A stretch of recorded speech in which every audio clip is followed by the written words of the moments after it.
Assalamualaikum. Welcome to Wisdom Power. Hopefully you are all doing well. Welcome on Wisdom Power channel. If you have not subscribed my channel, please subscribe it for knowledge and press the bell icon. Today our topic is ideology. In this lecture we know what is an ideology. Ideology of Pakistan, two nation theory. So let's get started. Pakistan affair series کا یہ پہلا lecture ہے جس میں ہم جانیں گے کہ what is an ideology. Ideology کیا ہے، آئیڈیالوجی آف پاکستان کس پہ بیس کرتی ہے، اور ٹو نیشن تھیوری کیا ہے. تو what is ideology. Ideology contain two words idea and logy. Idea mean thoughts and logy mean science. Then ہمارے پاس آ جاتا ہے ideology of Pakistan. Ideology of Pakistan کس پہ بیس کرتی تھی؟ ٹو نیشن تھیوری پہ. سو لیٹس سی کہ ٹو نیشن تھیوری کیا ہے. In subcontinent living two types of caste, one is a Muslim and second is a Hindu. تو جو ٹو نیشن تھیوری کی جو بیسک پراسپیکٹو تھے وہ یہ تھے کہ برِ صغیر میں دو قومیں آباد ہیں، ایک ہمارے پاس مسلمان ہے اور دوسری ہمارے پاس ہندو ہیں. So that is the main reason کہ ہندو اور جو مسلم ہیں ان کے آپس میں لیونگ سٹائل ہو گیا، ان کا کلچر ہو گیا، ان کے ٹریڈیشنز ہو گئیں، اور ان کا سب سے مین جو بڑی ایشو ہے وہ ریلیجن کا ہے. ریلیجن بالکل دونوں کا کیا ہے؟ سیپریٹ ہے، ٹوٹلی ڈیفرنٹ ہے. So it's a most important for both caste. So that why Muslim want to demand separate states and rights. اب ٹو نیشن تھیوری کا جو مین پراسپیکٹو یہی تھا کہ برِ صغیر میں دو قومیں آباد ہیں.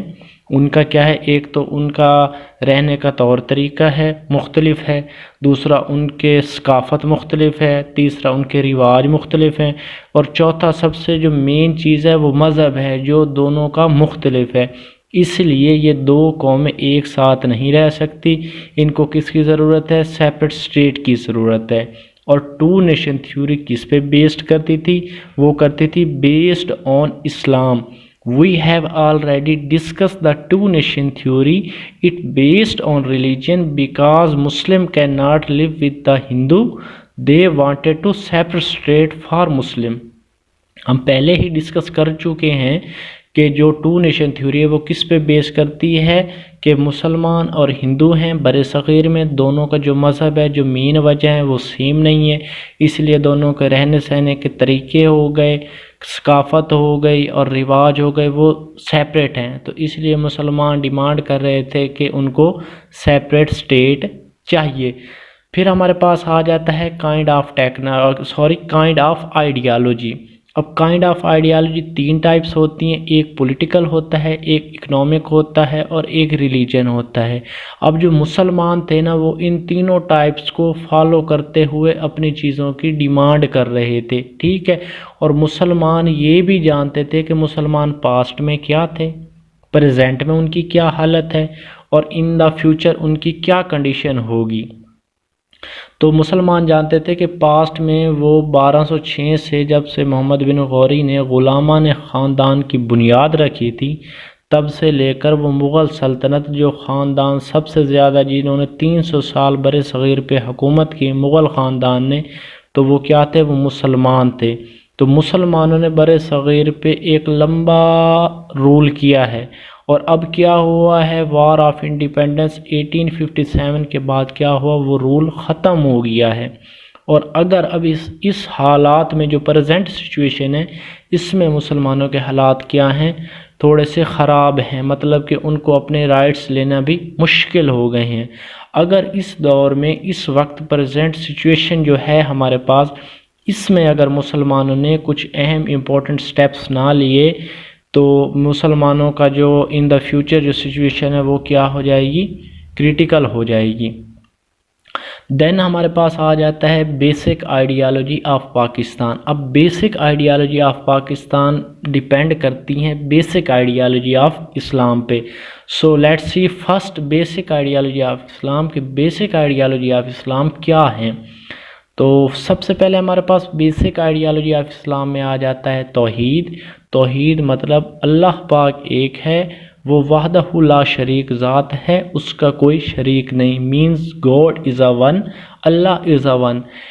Every Muslim is believe on Allah is one. Second ہمارے پاس آ جاتا ہے قرآن و سنت. قرآن و سنت، every Muslim follow the instructions of Quran and سنت. کیا ہے کہ جو بھی مسلمان ہے وہ قرآن کی ہدایات پہ عمل کرتا ہے اور نبی کریم صلی اللہ علیہ وسلم کی زندگی کو فالو کرتا ہے. مین کہ نبی کریم صلی اللہ علیہ وسلم نے جس طرح زندگی گزاری، مسلمان بھی کوشش کرتا ہے کہ نبی کریم صلی اللہ علیہ وسلم کی زندگی جیسے انہوں نے گزاری ویسے ہی ہم گزاریں. جن چیزوں کی انہوں نے ہمیں تلقین کی ہے ان پہ ہمیں عمل کرنا چاہیے، اور جن چیزوں سے انہوں نے ہمیں منع کیا ہے ان چیزوں سے ہمیں رک جانا چاہیے. تو دین ہمارے پاس تھرڈ پہ آتا ہے right of minorities. Right of minorities means equal rights provide for every Muslim which they live in a minority areas. اب رائٹ آف مائنورٹیز کی ڈیمانڈ اس لیے کی جا رہی تھی، جو سب کانٹیننٹ تھا اس میں کافی سارے ایریاز تھے جو کہ آج پاکستان، انڈیا اور بنگلہ دیش کا حصہ بن چکے ہیں. جسٹ لائک لاہور ہو گیا، بنگال ہو گیا، آسام ہو گیا، اڑیسہ ہو گیا، اتر پردیش ہو گیا، لکھنؤ ہو گیا، دلی ہو گیا. تو یہ کیا تھے؟ اب یہ جو ہمارے پاس اسٹیٹس تھیں، چھوٹی چھوٹی ریاستیں، ایریاز تھے، ان میں مسلمان بھی تھے اور کیا تھے؟ ہندو بھی تھے. اب رائٹ آف مینیورٹیز کا ایشو یہ ہوا کہ مسلمان جب رائٹس کی ڈیمانڈ کر رہے تھے اپنے لیے، مسلم رائٹس کی، تو اس میں یہ تھا کہ رائٹ آف مینیورٹیز اب ایک جگہ پہ تو مسلمان ہیں 100، 50، 500، 1000، لیکن ایک جگہ پہ جو مسلمان ہیں وہ 10 ہیں، 20 ہیں یا 30 ہیں. تو مسلمانوں کی یہ ڈیمانڈ تھی کہ جو رائٹس ہمیں دیے جائیں وہ ہمیں ایکول دیے جائیں، چاہے ایک جگہ پہ minority of peoples of Muslims ہوں، چاہے میجورٹی آف مسلمز ہوں. مطلب کہ 100 مسلمان ہوں یا 1000 مسلمان ہوں، جو رائٹس ان کو ملیں گے وہی رائٹس وہاں پہ بھی امپلیمنٹ ہوں گے، چاہے جس ایریا میں مسلمان 10 ہوں، 20 ہوں یا 50 ہوں. دین ہمارے پاس فورتھ ون آ جاتا ہے ایکویلٹی.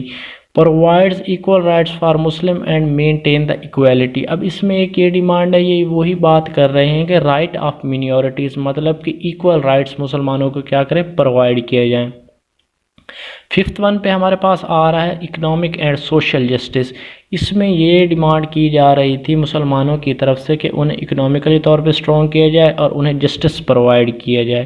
اب اس میں یہ تھا کہ provide economic and social justice and equal rights, economic justice provide jobs for Muslim. اب اس میں یہ ڈیمانڈ کی جا رہی تھی کہ مسلمانوں کو جابز دی جائیں اور انہیں پرمیشن دی جائے کاروبار کرنے کی، اور مسلم کی جو سوسائٹی ہے اس کو پروٹیکٹ کیا جائے کسی کریٹیکل ایشو سے، جسٹ لائک لانگ مارچ ہو گیا، پروٹیسٹ ہو گیا، شیلنگ ہو گئی.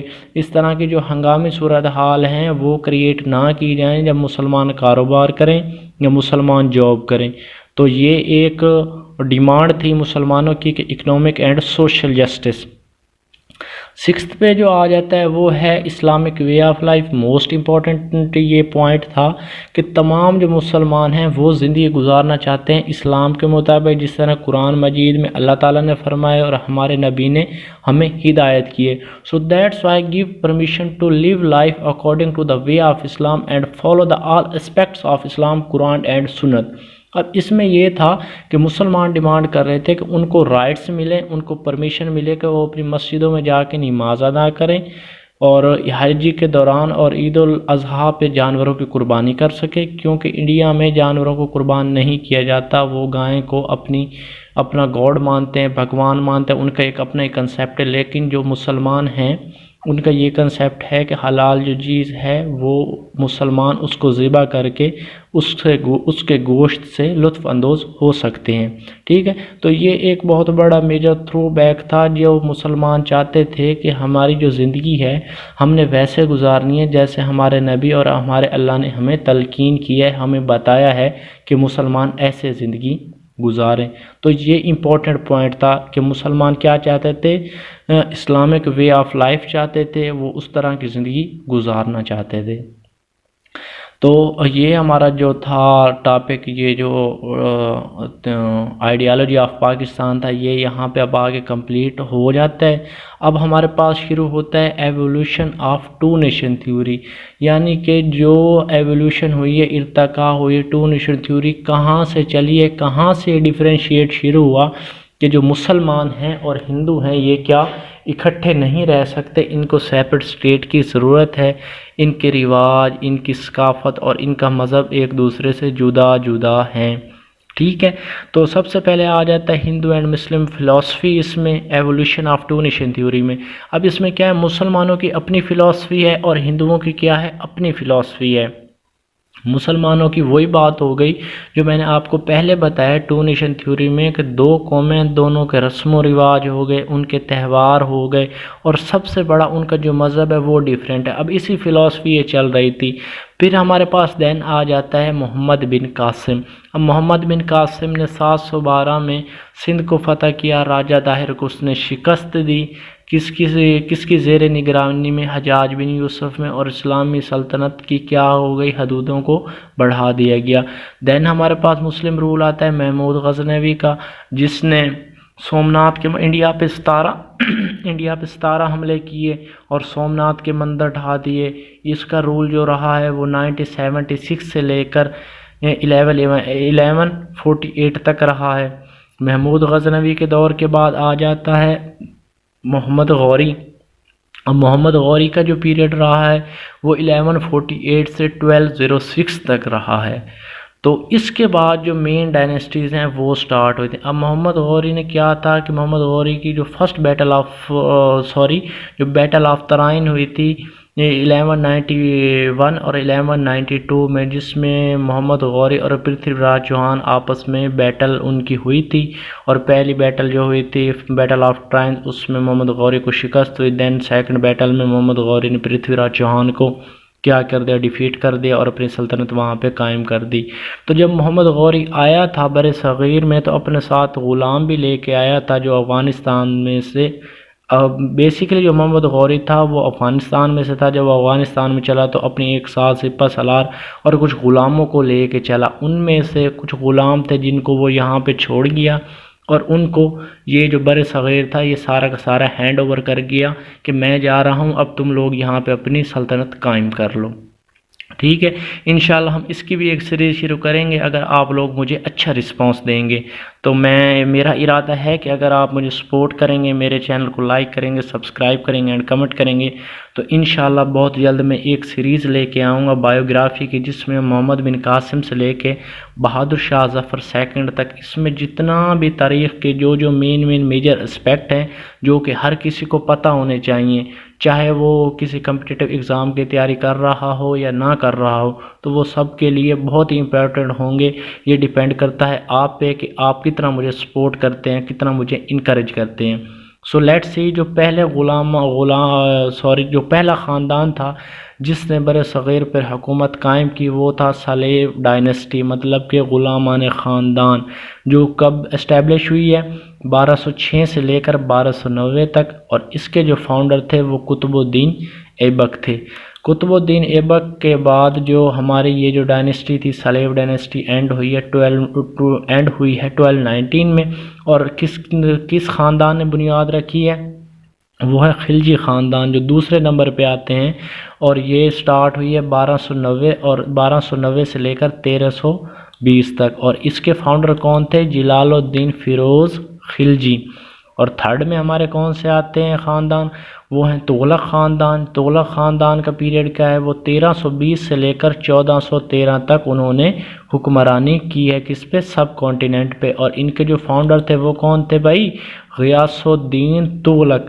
اور ہمارا پھر نیکسٹ ون جو ہمارے پاس آتا ہے وہ آ جاتے ہیں سعیدز کا جو پیریڈ ہے رول کا وہ ہے 1414 سے لے کر 1451 تک، اور ان کے جو فاؤنڈر ہیں سعید ڈائنیسٹی کے وہ ہیں خضر خان۔ دین ہمارے پاس آ جاتی ہے لودھی ڈائنیسٹی۔ اب لودھی ڈائنیسٹی کا جو پیریڈ ہے وہ ہے 1451 سے لے کر 1526 تک، اور اس کے جو فاؤنڈر تھے بہلول خان لودھی تھے۔ اور لاسٹ میں ہماری آ جاتی ہے موسٹ امپورٹنٹ ڈائنیسٹی، اور وہ ہے مغل ڈائنیسٹی، جنہوں نے سب سے زیادہ 300 سال مسلمان تھے جنہوں نے سب کانٹیننٹ پہ رول کیا، اور یہ سٹارٹ ہوتے ہیں 1526 سے لے کر 707 سے۔ اچھا، ایک 1526 کے میں آپ کو بات بتاتا چلوں، جب یہ اور اس کے جو فاؤنڈر ہیں نا وہ ہیں ظہیر الدین بابر۔ اب ظہیر الدین بابر نے کیا ایک جنگ لڑی تھی جس کو ہم کہتے ہیں 3 پانی پت کی جنگ لڑی گئی تھی۔ جو پہلی پانی پت کی فرسٹ بیٹل آف پانی پت کی جو بیٹل ہوئی تھی وہ ہوئی تھی ظہیر الدین بابر اور ابراہیم لودھی کے درمیان 1526 میں پانی پت کے مقام پہ۔ اور کیا ہوا تھا، ظہیر الدین بابر نے لودھی ڈائنیسٹی کے ابراہیم لودھی کو کیا ڈیفیٹ کیا، اور مغل سلطنت کی کیا کر دی، بنیاد رکھ دی، بیس بنا دیا، ٹھیک ہے۔ دین ظہیر الدین بابر کے بعد ہمارے پاس آ جاتے ہیں ہمایوں، جنہوں نے بہت اچھا رول کیا۔ دین ہمارے پاس آ جاتے ہیں اکبر آ جاتے ہیں، اس کے بعد ہمارے پاس جہانگیر آ جاتے ہیں، پھر ہمارے پاس شاہ جہان آ جاتے ہیں، اور پھر ہمارے پاس اورنگزیب آ جاتے ہیں۔ تو انشاءاللہ جیسا کہ میں نے پہلے بات کی ہے کہ اگر آپ لوگ مجھے سپورٹ کریں گے، مجھے انکریج کریں گے، تو میں انشاءاللہ بہت جلد بایوگرافیز کی ایک سیریز لے کے آؤں گا جس میں ہم تمام جتنے مسلم لیڈرز گزرے ہیں ہر ڈائنیسٹی کے، ان کو سیپریٹ کر کے ان کی بایوگرافیز کو ہم آپ تک پہنچائیں گے۔ یہ ڈیپینڈز آن یو کہ آپ کتنا مجھے سپورٹ کرتے ہو اور کتنا مجھے انکریج کرتے ہو۔ لاسٹ میں ہمارے پاس آ جاتے ہیں بہادر شاہ ظفر، جو 1707 سے لے کر 1857 تک یمین کے وار آف انڈیپینڈنس تک رہے۔ Bahadur was banished to Rangoon Rangoon he died in 1862۔ اور جو بہادر شاہ ظفر تھا، یہ اس کی جو ڈیتھ ہے وہ 1862 میں ہوئی، اور اس کے 2 بیٹے تھے اور اس کے گرینڈ سنس، جن کو برٹش آرمی نے کیا کر دیا، شوٹ کر دیا تھا، یعنی کہ مار دیا تھا۔ The Mughal period was a brilliant chapter of history which and with the success of British, ٹھیک ہے۔ اب ہمارے پاس آ جاتا ہے یہاں پہ جو ہمارا تھا جو رول، جو 712 سے لے کر مسلمانوں کا چلا 1857 تک، یعنی کہ مسلمانوں نے یہ رول کیا۔ اب ہمارے پاس آ جاتا ہے downfall of Mughals and effort of renaissance means rebirth تو اس میں ہم دیکھیں گے کہ جو مغل سلطنت جنہوں نے 300 سال سب کانٹیننٹ کے اوپر حکومت کی، وہ ان کی حکومت ڈاؤن فال کیسے کر گئی۔ تو سم میجر اسپیکٹ ہے جن میں آپ کو یہ بتاتا ہوں۔ سب سے پہلے ہمارے پاس آ جاتا ہے میجورٹی آف نان مسلم۔ اب جو مغل سلطنت کی جو حکومت تھی نا، اس کا ایک تو ایریا تھا وہ بہت بڑا تھا، مطلب کہ حدودیں بہت دور دور تک انہوں نے وکٹریوں سے پھیلا لی تھیں۔ تو کیا تھا اس میں میجورٹی آف نان مسلم تھے۔ دین جو اکبر نے دین الہی کریٹ کیا، اس کی وجہ سے بہت سارے ایشو کریٹ ہو گئے، اور اس کے بعد جو ان کا ایڈمنسٹریشن پینل تھا وہ انٹرسٹ ورتی تھا، اس پہ ٹرسٹ کرنے کو وہ بیچ میں سے کیا کرتے تھے، کرپشن کرتے تھے۔ اور اس کے بعد جو مغلوں کا جو لائف سٹائل تھا وہ بہت ہی شاہانہ تھا۔ اس کے بعد جو ملٹری کا ڈسپلن تھا وہ کوئی ویل مینرڈ نہیں تھا، ہیوج سائز آف امپائر تھا، جیسا کہ میں نے آپ کو پہلے بتا دیا کہ جو حدودیں تھیں وہ بہت دور دور تک پھیلی ہوئی تھیں۔ اور اب حدودیں جب دور دور تک پھیلی ہوئی تھیں تو کیا تھا، ملٹری کا ڈسپلن نہیں تھا، اور جب بھی کوئی ایشو ہوتا تھا تو ٹائملی کمیونیکیشن آپس میں نہیں ہوتی تھی۔ اب فائنانشیل مینجمنٹ، جس طرح ایڈمنسٹریشن کا میں نے آپ کو بولا ہے کہ انٹرسٹ ورتی تھا، بیچ میں سے کرپشن کرتا تھا، تو جو فائنانشیل مینجمنٹ تھی اس کا بہت زیادہ ایشو تھا۔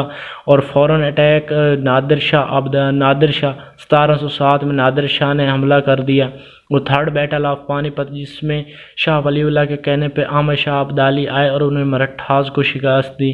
تو یہ بھی ایک میجر تھرو بیک تھا کہ جو مغل کی حکومت جو ڈاؤن فال ہو گئی۔ اب یہ تو ہو گئے کچھ سم اسپیکٹس کے جو مغل کی حکومت ہی ڈاؤن فال ہو گئی، جو مسلمانوں کا اتنا بڑا پیریڈ تھا جنہوں نے سب کانٹیننٹ پہ حکومت کی، ایٹ دا اینڈ کیا ہوا، وہ سب کا سب اینڈ ہو گیا۔ اب وہ تو اینڈ ہو گیا، لیکن اب مسلمانوں کی شخصیت کو، مسلمانوں کی پہچان کو، مسلمانوں کی شان کو زندہ رکھنے کے لیے اور مسلمانوں کو اس برے وقت میں اور اس دلدل سے نکالنے کے لیے کن لوگوں نے ایسے کام سر انجام دیے جس سے کیا ہوئے، مسلمان دوبارہ سے اپنے پاؤں پہ کھڑے ہو گئے اور انہوں نے ایک الگ ریاست بھی بنا لی۔ تو اس میں ہمارے پاس ہے ریبرتھ مینز رینیسنس۔ اس میں جو ہمارا سب سے امپورٹنٹ رول ہے وہ رول آف صوفیز کا ہے۔ اس میں جو سب سے پہلے آ جاتے ہیں شیخ احمد سرہندی۔ شیخ احمد سرہندی جو پہلے مطلب کہ بزرگ تھے جنہوں نے آئیڈیالوجی کا نظریہ پیش کیا، مین کہ یہ فرسٹ سٹون تھے جنہوں نے کہا کہ مسلمانوں کو سیپریٹ اسٹیٹ چاہیے۔ دین ہمارے پاس آ جاتے ہیں موسٹ امپورٹنٹ بزرگ آ جاتے ہیں، وہ ہے ہمارے پاس شاہ ولی اللہ۔ دین ہمارے پاس آ جاتے ہیں شہید احمد بریلوی، اور انہوں نے مطلب کہ بہت ہی ایفرٹ کر کے مسلمان جو کہ برے وقت میں تھے، بہت ہی پریشان حال میں تھے کیونکہ مسلمانوں کا رول ختم ہو گیا تھا، تو ان جو بزرگ تھے انہوں نے مسلمانوں کو بہت زیادہ سپورٹ کیا اور مسلمانوں کو دوبارہ اس مقام پہ لانے کی انہوں نے بھرپور کوشش کی جو کہ مسلمانوں کا ایکچول مقام ہونا چاہیے تھا۔ اور دین لاسٹ میں ہمارے پاس آ جاتا ہے رول آف ایجوکیشنسٹ، مطلب کہ جو زیادہ علم رکھنے والے تھے انہوں نے جو مسلمان کی قوم کو اس کو کس طرح بیدار کیا اور ان کو کیا کیا طریقے بتائے، کون کون سی ان کو راہ دکھائیں جن سے مسلمان اپنی واپس پہچان لینے میں کامیاب ہو گئے۔ تو ان میں سب سے پہلے ہمارے پاس آ جاتے ہیں بہت ہی مشہور نامور شخصیات جن میں سر سید احمد خان ہیں، اور دین ہمارے پاس آ جاتے ہیں شاعر مشرق علامہ محمد اقبال۔ تو انہوں نے مطلب تعلیم کے ذریعے مسلمانوں کی قوم کو بیدار کیا اور مسلمانوں کو وہ طریقے بتائے جس سے مسلمان اپنی شان و شوکت اور رتبہ دوبارہ حاصل کرنے میں کامیاب ہو گئے۔